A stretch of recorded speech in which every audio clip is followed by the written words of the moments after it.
One, two, three, funk it. Hello! Ça fait longtemps qu'on s'est pas vu sur cette chaîne en face cam, tout du moins sur des images récentes, parce que les deux dernières vidéos que vous avez vues c'était respectivement un vlog et une vidéo recommandation de lecture, mais qui avait été tournée l'année dernière et que j'ai posté seulement maintenant. Là c'est la première fois que je reprends vraiment la caméra pour filmer depuis plus d'un an en fait finalement. À l'heure actuelle, au moment où je filme, nous sommes le vendredi 18 juillet, donc on est à un petit peu plus de la moitié de l'année 2025, mais j'avais quand même envie de faire un petit feedback sur les lectures que j'ai pu avoir depuis le début de l'année. À l'heure actuelle, j'ai lu 27 livres depuis janvier 2025. Pas énorme pour certaines personnes, c'est déjà beaucoup pour d'autres. Moi c'est le rythme de croisière que j'ai à peu près, où je suis sur une cinquantaine de livres à l'année, donc on est plutôt sur les rails. J'ai plutôt envie de vous parler de 5 livres depuis le début de l'année qui m'ont vraiment plu, qui m'ont vraiment marqué, pour vous les faire découvrir, vous les partager et peut-être vous montrer certaines pépites. Le premier livre dont j'ai envie de vous parler, il s'agit du livre Du thé pour les fantômes de Chris Vuklicevic. Donc on est sur un roman qui est un petit peu plus cozy fantasy, mais dark cozy fantasy parce que ça traite de sujets un peu particuliers. On suit en fait deux personnes, deux héroïnes, Félicie et Agonie, je vais dire Agonia, non, Agonie. Je suis Félicie et Agonie. Félicie, elle est passeuse d'âme et Agonie, elle est sorcière. Ce sont deux sœurs jumelles qui ont toujours grandi ensemble, mais l'une beaucoup plus mise en avant par leur maman et l'autre vraiment mise dans l'ombre et cachée. Elles sont, en fait, il se passe une rupture familiale où elles ne se parlent plus pendant 15 ans, voire 30 ans, je sais plus exactement. Et en fait, elles se retrouvent au moment où leur maman décède, et en fait, Félicie n'arrive pas à retrouver l'âme de leur maman pour lui poser toutes les dernières questions qu'elles avaient. Elles se rendent compte toutes les deux qu'il y a beaucoup de sujets sur leur maman qu'elles ne connaissent pas, et donc on suit un petit peu leur aventure pour essayer de retrouver en fait l'âme de leur maman. J'ai beaucoup aimé dans ce livre, c'est déjà le côté hyper fantastique qu'il y a autour de ça. Je veux dire, on suit une passeuse d'âme, on suit une sorcière, elles ont chacune leur personnalité bien distincte mais hyper complémentaire.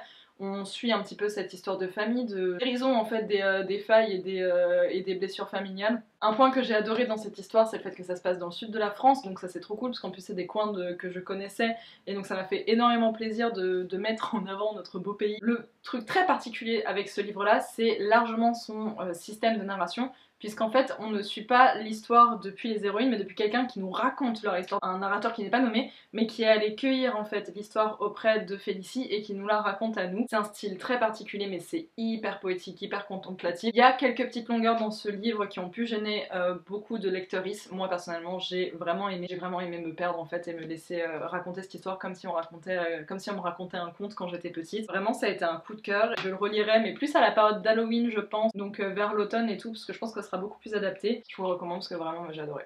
Le deuxième livre dont j'ai envie de vous parler, c'est un livre que j'ai lu en e-book et que j'avais reçu en service presse de la part de l'auteur. Il s'agit du livre Le Roi sans couronne de Théo Lemat. J'ai reçu gratuitement, gentiment par l'auteur pour en parler sur les réseaux sociaux. J'en avais fait d'ailleurs un post sur Instagram que je vous glisserai quelque part là si vous voulez aller le voir. On est sur une romantaisie. Faut savoir que la romantaisie, moi c'est un genre avec lequel j'ai un peu de mal. Non pas que je n'aime pas ça, mais que souvent les livres de romantaisie me déçoivent parce que je trouve qu'ils font pas suffisamment une bonne balance entre romance et intrigue politique, magique, worldbuilding de fantasy. Donc je suis très critique avec les livres de ce genre là, et quand Théo m'a contacté pour me pitcher un peu son roman, j'ai un peu hésité avant d'accepter parce que j'avais peur qu'il ne soit vraiment pas ma came, et finalement je me suis quand même laissé tenter et j'ai vraiment beaucoup aimé. Dans ce roman on suit Constance et Salverandi qui sont deux enfants dans un orphelinat qui créent très vite un lien, qui deviennent très vite meilleurs amis, et même un peu plus sans jamais se l'avouer parce que ce sont des enfants, et ils vivent leur petite vie comme ça dans l'orphelinat jusqu'au jour où des membres de l'armée du royaume dans lequel ils sont débattent, décident de récupérer Salverandi pour une raison qui nous est totalement inconnue et de foutre le feu littéralement à l'orphelinat avant de se barrer. Constance se retrouve donc livrée à elle-même, petite ellipse dans le temps. On la retrouve en fait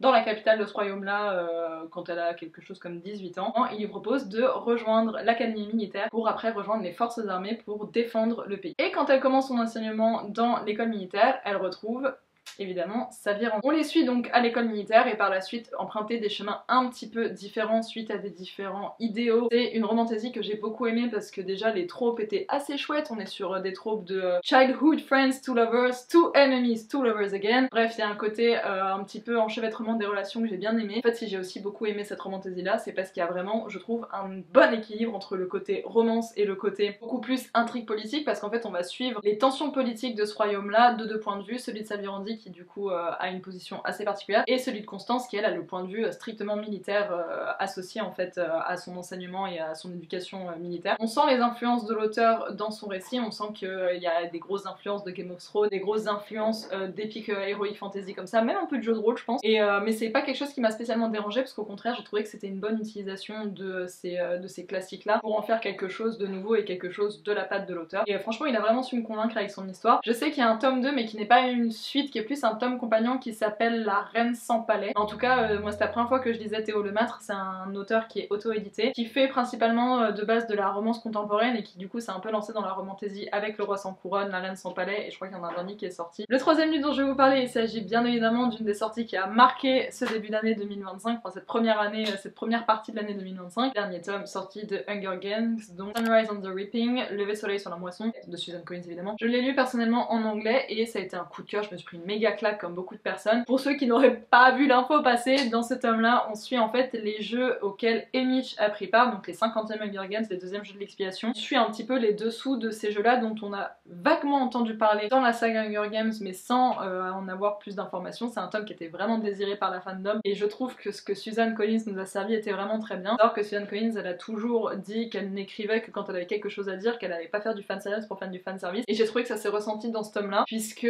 on suit les prémices en fait de ce qui allait devenir la rébellion dans la trilogie classique d'Hunger Games, et de voir à quel point en fait soulever et renverser un système aussi bien implanté que celui de Panem, ça prend du temps, ça prend de l'énergie. C'est un tome qui m'a brisé le cœur parce que je me suis énormément attachée aux tribus des différents districts et principalement du coup à ceux du district 12. Donc, enfin moi je trouve que Susan Collins, sa plus grande force dans l'écriture c'est l'écriture de ses personnages, le destin de certains d'entre eux qui est absolument atroce et qui m'a vraiment vraiment fait mal et qui m'a vraiment tiré énormément de larmes. Et ce que j'ai bien aimé aussi dans ce tome là, c'est que je trouve qu'il s'imbrique extrêmement bien dans l'évolution en fait du système des Hunger Games qu'on découvre, où on découvre un peu comment c'était fait de manière très rudimentaire dans La Ballade du serpent et de l'oiseau chanteur. Ce tome là, La Levée de soleil sur la moisson, vient hyper bien s'imbriquer entre ces prémices là, les débuts des Hunger Games, et ce qu'on en a découvert et ce qu'on en a connu par la suite, parce qu'il y a certaines évolutions dans le système des jeux, il y a certaines évolutions dans le traitement des personnages et dans le traitement des tribus, etc., que j'ai trouvé hyper intéressant. Bref, j'ai adoré, ça a été un gros coup de cœur, je pense que c'est un secret pour personne. On passe du coup à des livres que j'ai lus beaucoup plus récemment, puisque c'est des livres que j'ai lus au mois de juin jusqu'à début juillet. Vraiment c'est des livres que j'ai lus à la période du mois des fiertés, c'est des livres queer. Le premier dont je vais vous parler, il s'agit du livre Le secret du colibri de J. Robin Brown, que j'ai beaucoup aimé. C'est la MS du montage qui vous parle, on se voit beaucoup en ce moment, vous et moi. Un jour viendra, j'arriverai à organiser mes vidéos correctement. Je voulais vous faire ce petit aparté pour revenir vite sur Le secret du colibri, pour vous rappeler en fait que c'est un livre qui est édité aux éditions du Chat Noir et qu'on a appris récemment par la maison d'édition qu'elle allait fermer ses portes à la fin de l'année. Ce qui a été une nouvelle assez triste parce qu'en ce moment il y a beaucoup de petites maisons d'édition françaises indépendantes qui ferment les unes après les autres. On a eu l'annonce pour les éditions du Chat Noir et également pour Magic Mirror Edition, ce que je trouve extrêmement triste, mais bon, ces dernières années ont été compliquées. L'inflation et la hausse des matières premières expliquent en partie que beaucoup de petits acteurs du livre n'arrivent pas à y retrouver leur compte. Tout ça pour vous dire que du coup, si le catalogue des éditions du Chat Noir ou de Magic Mirror Edition vous intéresse, je vous invite fortement à aller acheter, parce qu'à la fin de l'année, fin 2025, il n'y aura plus possibilité de se procurer leurs livres. Et en plus de ça, si vous achetez maintenant, ça va aussi permettre aux maisons d'édition d'éponger leurs dernières dettes et de fermer, clôturer leur exercice sereinement. C'était tout ce que j'avais à vous dire, et c'est aussi vous sensibiliser à les gros groupes et les gros auteurs et les grosses traductions, c'est bien, mais se diriger aussi parfois vers les petits auteurs francophones indépendants ou les maisons d'édition francophones indépendantes, c'est bien aussi, il faut soutenir les plus petits acteurs du livre aussi. Voilà, sur ce, je vous laisse profiter de la fin de la vidéo et on se retrouvera peut-être une prochaine fois.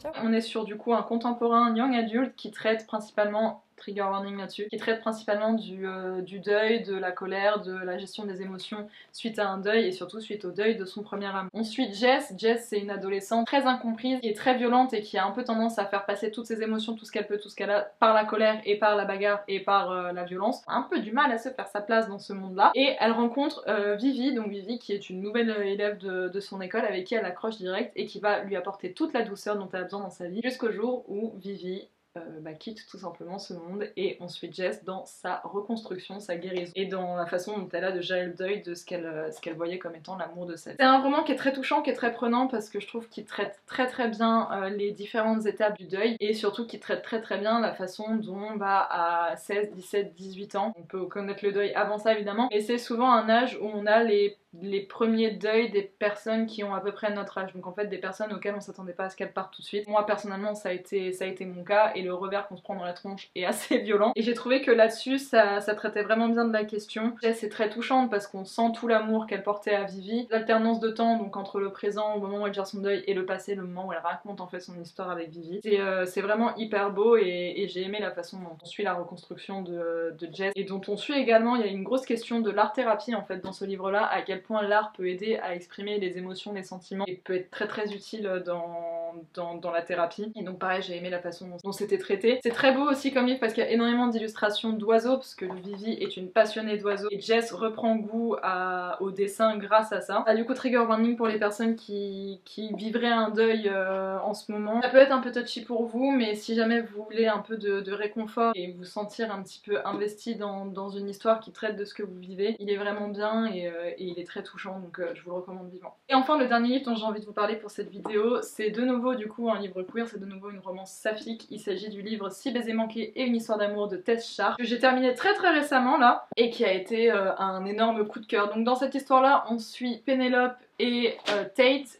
Pénélope et Tate, ce sont les filles respectivement de Charlotte et Anna, qui sont meilleures amies depuis qu'elles sont petites. Elles ont toujours espéré que Pénélope et Tate finissent par s'entendre, mais ça n'est jamais arrivé. Il y a toujours un mur entre elles, quelque chose qui fait qu'elles se connaissent depuis toujours, qu'elles sont dans la vie l'une de l'autre depuis toujours, mais qu'elles n'arrivent pas à se connecter. Et elles vont être un petit peu obligées de le faire, puisque Anna, qui a des problèmes de santé, doit subir une greffe de foie, et la donneuse, il s'agit de Charlotte, donc sa meilleure amie de toujours, et que Pénélope et Tate vont être amenées à devoir vivre ensemble pendant un temps pour accompagner leur mère dans ce chemin médical. C'est un roman qui, moi, vraiment surprise et m'a énormément bouleversée parce qu'en fait, je m'attendais à une romance enemies, enfin tout du moins rival to lover, enemies to lovers, assez classique avec de la proximité forcée, etc. Et en fait, c'est tellement plus que ça. Il a traité de sujets tellement plus profonds que juste deux jeunes femmes qui se rendent compte qu'en fait elles sont amoureuses l'une de l'autre. On les suit en fait à différentes époques de leur vie, donc à chaque fois qu'ils sont rythmés par une occasion qu'elles auraient de s'embrasser et qu'elles loupent. On traite de sujets tellement plus importants parce qu'on va traiter de la relation mère-fille énormément, on va traiter aussi du deuil familial, de la famille monoparentale, du trauma familial que ça va